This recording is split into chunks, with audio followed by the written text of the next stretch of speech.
जितने भी पालतू जानवर पाए जाते हैं उन सब में कुत्तों को ज्यादा वफादार, विश्वास योग्य माना जाता है। और विशेष करके आपने देखा होगा कि कई घरों में लोग कुत्ते पालते हैं। कुछ लोगों का तो खैर शौक होता है कुत्ते पालने का, लेकिन कुछ लोग अपने घर की सुरक्षा के लिए, घर की रक्षा के लिए कुत्तों को पालते हैं। और कुत्ते की एक ये व्यवहार होता है कि जब तक उसके अपने लोग आसपास रहते हैं तो वो बहुत खुश रहता है, अपनी पूंछ हिलाता रहता है और मतलब एक प्रकार का बड़ा खुशनुमा स्वभाव सा रहता है। लेकिन अगर उसको एक अजीब सी आवाज कहीं सुनाई देती है या कोई बाहर का व्यक्ति आता है घर में या गेट पर, तो एकदम से वो भौंकने लगता है। क्यों?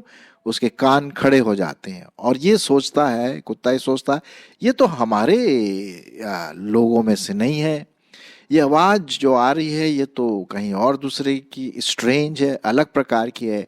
इसलिए उसके कान खड़े हो जाते हैं और वो चौकस हो जाता है, सावधान हो जाता है और एकदम तुरंत, चाहे वो सोता भी रहे क्यों ना हो, वो एकदम से खड़ा हो जाता है रक्षा करने के लिए।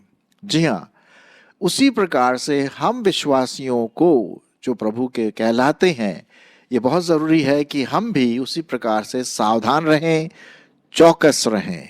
अपने आप को इस दुनिया में चलाने के लिए हमें कई बातों पर ध्यान देना बहुत ज़रूरी है कि हम चौकस बने रहें, सावधानी बरतें। आज मैं आपके सामने कुछ ही ऐसी बातों को लाना मांगता हूँ जिससे आपको और मुझको विश्वासी होने के नाते चौकस रहने की ज़रूरत है। आपने देख रहे हैं कि ये घंटी बज रही है, अलार्म।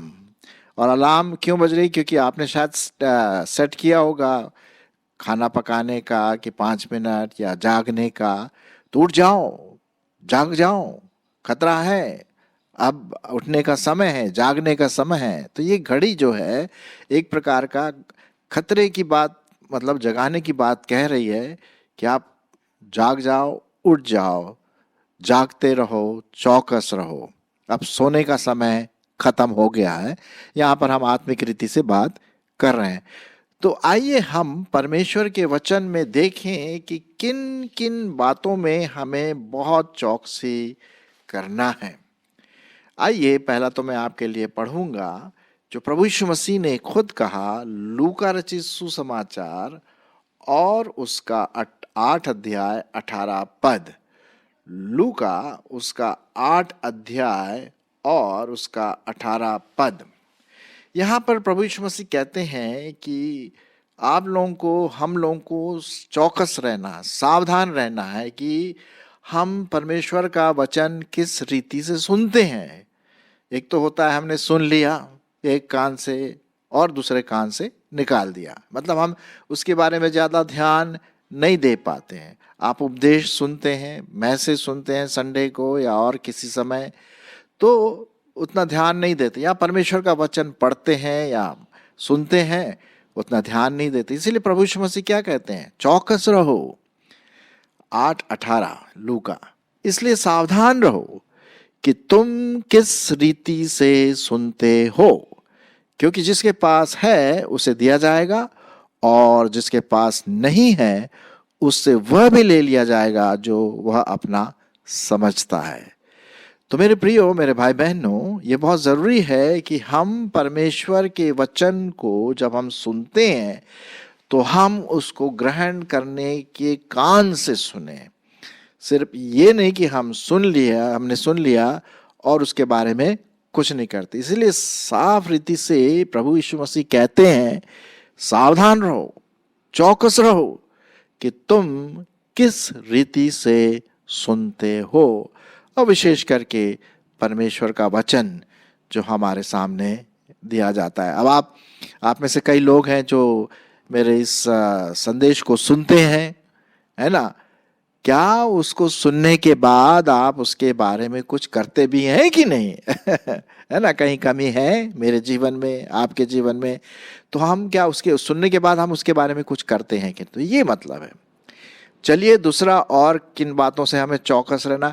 हमें चौकस रहना है झूठे शिक्षकों से, जो तरह तरह की स्टोरीज, ज्ञान की बातें, तत्व ज्ञान करते हैं, फिलॉसफी की बात करते हैं और हमें लुभाने की कोशिश करते हैं। परमेश्वर का वचन छोड़ वो अपना वचन देने लगते हैं। तो हमें बहुत होशियार रहना है इन लोगों से जो झूठी शिक्षा देते हैं, कई प्रकार के मिरेकल, आश्चर्य कर्म, इन चीज़ों की ओर लोग अट्रैक्ट होते हैं, खींचते हैं। हमें इन चीज़ों की ओर अट्रैक्ट नहीं होना है, हमें चौकस रहना है कि हम परमेश्वर के वचन की ओर ही खिंचाव रखें। आइए इसी से संबंधित मैं आपके सामने पढ़ूंगा कुलुस्सियों की पत्री और उसका 2 अध्याय और 8 पद। कुलुस्सियों की पत्री उसका 2 अध्याय और 8 पद। यहाँ पर परमेश्वर का वचन कहता है, पौलुस यहाँ पर बहुत साफ रीति से कहता है, सुनिए, चौकस रहो। क्या लिखा है? चौकस रहो, सावधान रहो, बी ऑन अलर्ट, कि कोई तुम्हें उस तत्व ज्ञान और व्यर्थ धोखे के द्वारा अहेर न कर ले जो मनुष्यों की परंपराओं और संसार की आदि शिक्षा के अनुसार है, पर मसीह के अनुसार नहीं है। ऐसे लोगों से चौकस रहना है। जो मसीह के नहीं है, जो ऐसा लगता है कि मसीह का प्रचार करते हैं लेकिन वो अपना प्रचार करते हैं, अपने पेट पूजा के बारे में सोचते हैं, तत्व ज्ञान, फिलॉसफी, विचारधाराएं, इससे कि मसीह का वचन सुनाएं। तो हमें ऐसे लोगों से बहुत बहुत अत्यंत सावधान रहना है, चौकस रहना है। खतरे की घंटी अगर हमने ध्यान दिया तो हम गिर सकते हैं अपने मसीही जीवन में। इसीलिए परमेश्वर का वचन बड़े साफ रीति से कहता है कि इस प्रकार के लोगों से हमें चौकस रहना, होशियार रहना है। ये स्ट्रेंज वॉइसेस है, अलग प्रकार के विचारधारा हैं जो वचन के अनुसार नहीं आते। ठीक है, इसी से संबंधित एक और पद मैं आपके लिए पढ़ना मांगता हूं। मरकुस रचित सुसमाचार और उसका 13वां अध्याय, मरकुस उसका 13 अध्याय और यहां पर लिखा हुआ है 5वां पद।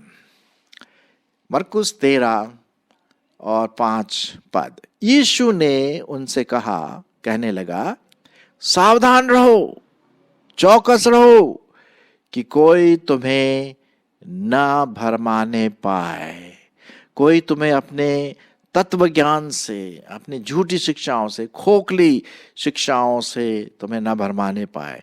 क्योंकि क्या होगा, 6वें पद में लिखा है कि बहुत सारे लोग मेरे नाम से आकर कहेंगे मैं वही हूं, मैं बहुतों और बहुतों को भरमाएंगे। मेरे प्रियो, मेरे मित्रों, मेरे भाई बहनों, हमें इन लोगों से चौकस रहना जो इस प्रकार की बातें करते हैं।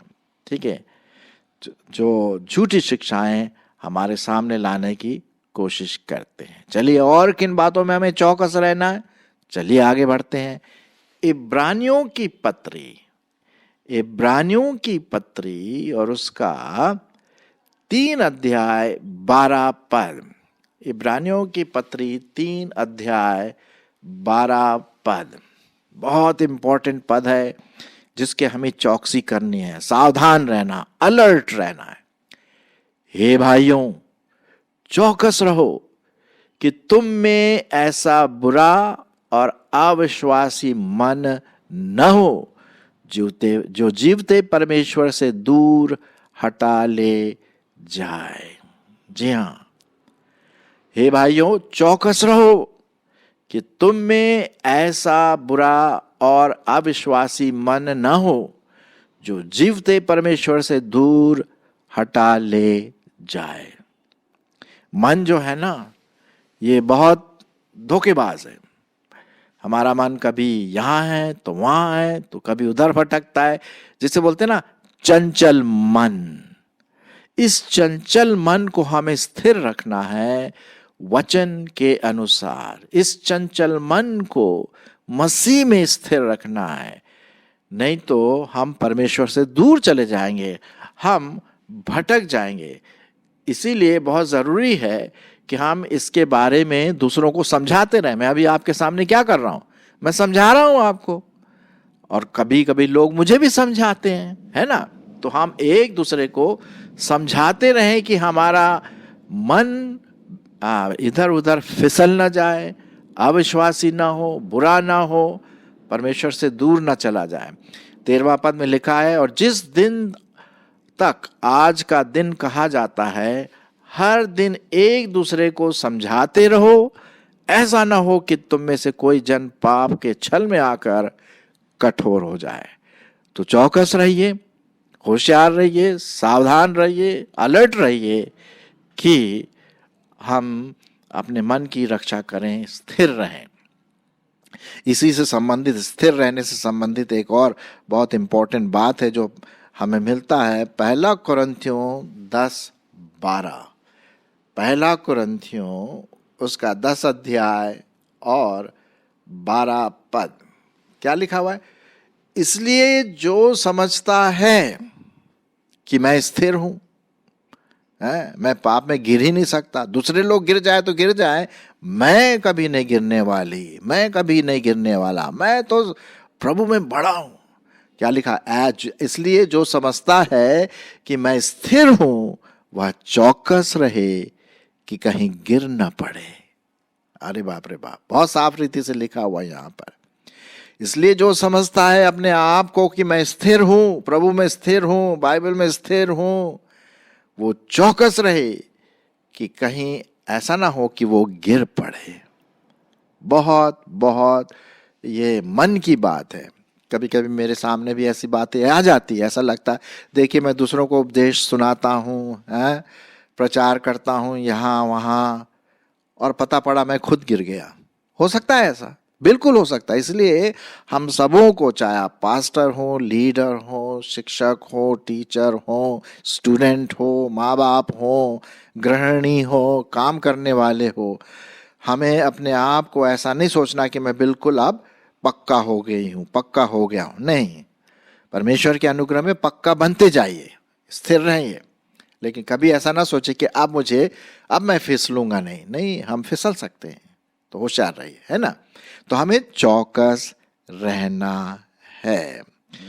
फिर हमें एक और चीज का ध्यान रखना है कि हम किसी भी प्रकार का गलत व्यवहार किसी दूसरे के साथ ना करें। इससे भी हमें चौकस रहना है, सावधान रहना। गलतियों की पत्री और उसका 5 अध्याय 15वां पद। गलतियों उसका 5 अध्याय और 15वां पद बहुत साफ रीति से लिखा है, यदि तुम एक दूसरे को दांत से काटते और फाड़ खाते हो तो चौकस रहो कि एक दूसरे का सत्यानाश ना कर दो। कभी कभी हमारे व्यवहार से हम एक दूसरे को गिरा सकते हैं उसके मसीह जीवन में, है कि नहीं। हम दोष ठेस का कारण बन सकते हैं, विनाश का कारण बन सकते हैं दूसरों के लिए, हमारे व्यवहार से, हमारी मानसिकता से, हमारे मसीह जीवन में जो कमियां हैं पाप से। इसीलिए बहुत ज़रूरी है कि हमें चौकस रहना है उन स्ट्रेंज अनजानी चीज़ों से जो मसीह जीवन से संबंधित नहीं रखती है, कि दूसरे को हम नीचे गिरा दें, उसका नाश करें, है ना, विनाश करें। इसीलिए फिर से मैं ये पद आपके लिए पढ़ देता हूँ क्योंकि बहुत ज़रूरी है। यदि तुम एक दूसरे को दांत से काटते और फाड़ खाते, आत्मिक रीति से यहाँ पर बात कह रहा है, ईर्ष्या है, जलन है, एक दूसरे की चुगली करना, कानाफूसी करना, यही मतलब है यहाँ पर। तो जब हम ऐसा करते तो चौकस रहो कि एक दूसरे का विनाश ना कर दो। कितनी भयंकर, सीरियस, गंभीर बात यहाँ पर परमेश्वर का वचन आपसे और मुझसे यहाँ पर कहते हैं। इसलिए हमें क्या है, हमें होशियार रहना है कि हम ऐसे ना गिर पढ़ें, है ना।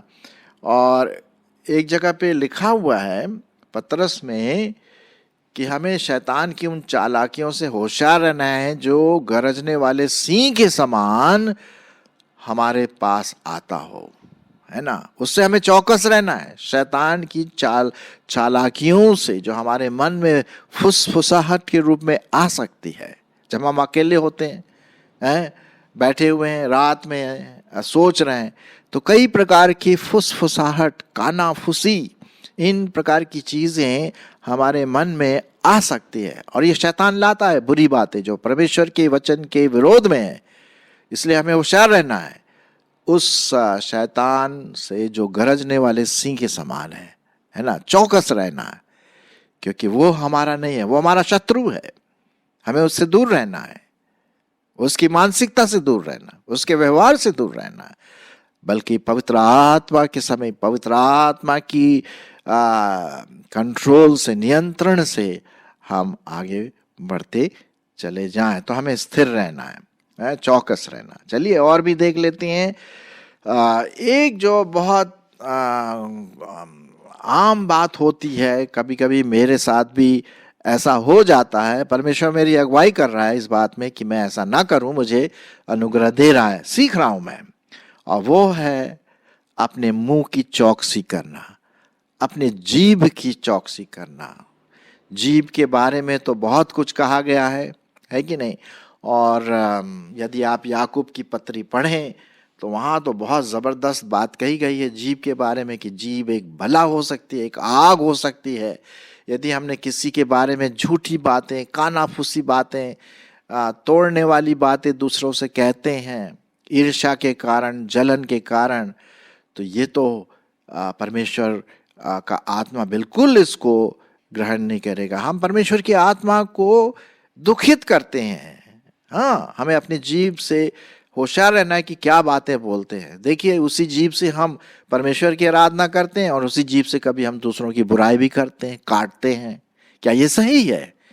आप समझ गए हैं कि बिल्कुल ये परमेश्वर की आत्मा से बिल्कुल परे। मैं आपके लिए पढ़ूंगा नीति वचन और उसका 13वां अध्याय और 3 पद। नीति वचन उसका 13वां अध्याय और 3 पद। यहां पर लिखा हुआ है, जो अपने मुंह की चौकसी करता है। मुंह की चौकसी का मतलब क्या बोलता है? वो होशियार है ना, वो समझ के साथ बोले, सोच करके बोले कि कहीं किसी को दुख ना पहुंचे, किसी का दिल ना कटे, हम किसी विश्वासी को ना काटे। इसीलिए लिखा हुआ है अपनी मुख की चौकसी करना है, अपनी जीभ की चौकसी करना है।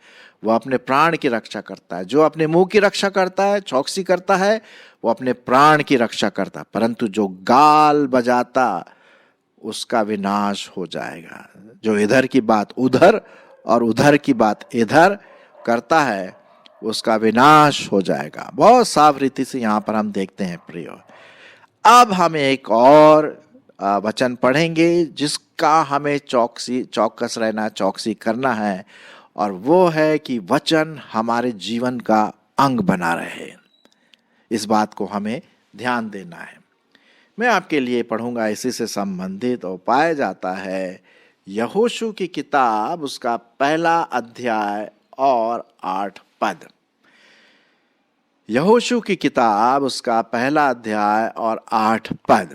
यहां लिखा हुआ है, व्यवस्था की यह पुस्तक, व्यवस्था मतलब वचन की यह पुस्तक, तेरे चित्त से, तेरे मन से कभी न उतरने पाए, इसी में दिन रात ध्यान दिए रहना, इसलिए कि जो कुछ उसमें लिखा है उसके अनुसार करने की तू चौकसी करे। होशियार रहे, याद रहे, अलर्ट रहे कि मुझे परमेश्वर का वचन ध्यान करना है, मनन करना है, आज्ञा का पालन करना है। हाँ, तो यही बात लिखी है, यदि तू उसके अनुसार करने की चौकसी करे, क्योंकि ऐसा करने से तेरे सब काम क्या होंगे?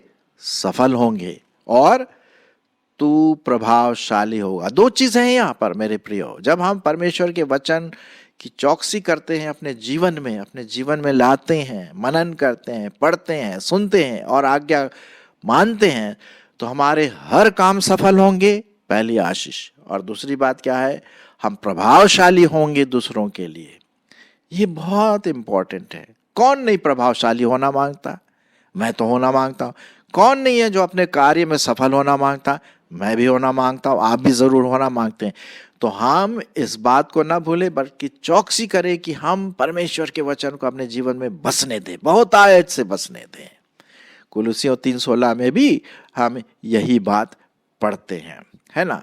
इसलिए जो कुछ उसमें लिखा है उसके अनुसार करने की अगर हम चौकसी करें, ध्यान से उसको समझे करें, प्रैक्टिकल रूप में, व्यवहारिक रूप में, तो परमेश्वर हमें आशीषों से मालामाल करेगा। हमारे हर काम क्या होंगे? सफल होंगे और हम प्रभु के लिए प्रभावशाली रहेंगे। सो मेरे प्रियो, आज हमने देखा कि किन किन बातों से हमें चौकस रहना है, और सबसे बड़ी बात यह है कि हम वचन की ओर चौकस रहें कि वो हमें क्या कहता है, क्या आज्ञा देता है। मेरे जीवन में कहीं कोई कमी तो नहीं है, चौकस रहना है, वचन हमें बताएगा और उसकी आज्ञाओं का हम पालन करें। धन्यवाद।